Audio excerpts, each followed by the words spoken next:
all you really have to know is that's called a CRT TV. CRT stands for cathode ray tube.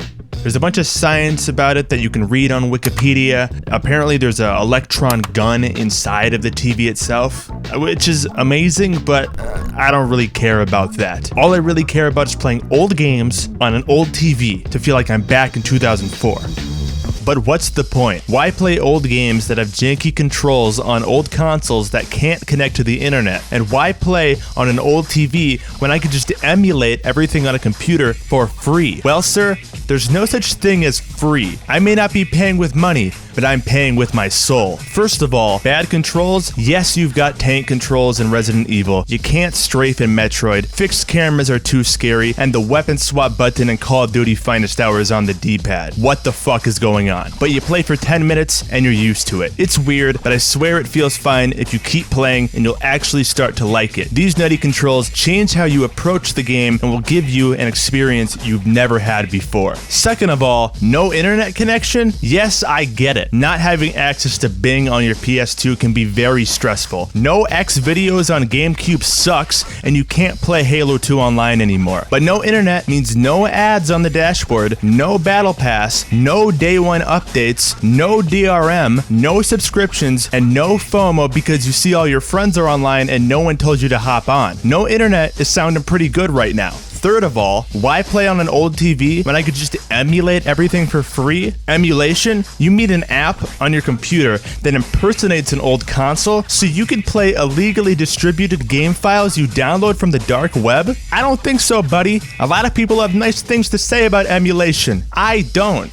Have you ever actually felt a CRT TV? It's all fuzzy and sentient. There's something about how big it is too. I feel like whatever game I'm playing is happening inside the TV since I know it's big enough to fit a whole Halo ring inside itself. This old hardware may be primitive, but there's a texture to it that isn't there with digital games on a flat screen TV or HD monitor. Games from this era were specifically designed for CRTs. Developers like Bungie didn't have OLED 8K 1 billion inch screens to design for back then. All they had were these boxy motherfuckers. A developer's vision in the 90s and early 2000s was limited to these small, not so pixel dense screens on consoles that probably couldn't even run Doodle Jump. And that's what I love about this era of gaming. It all seems so impossible. You look into the hardware of any of these consoles and you think there's no way they can make a video game in that. But they do, and they did it lots of times, and it's inspiring to me. The boundaries that were pushed inside the confines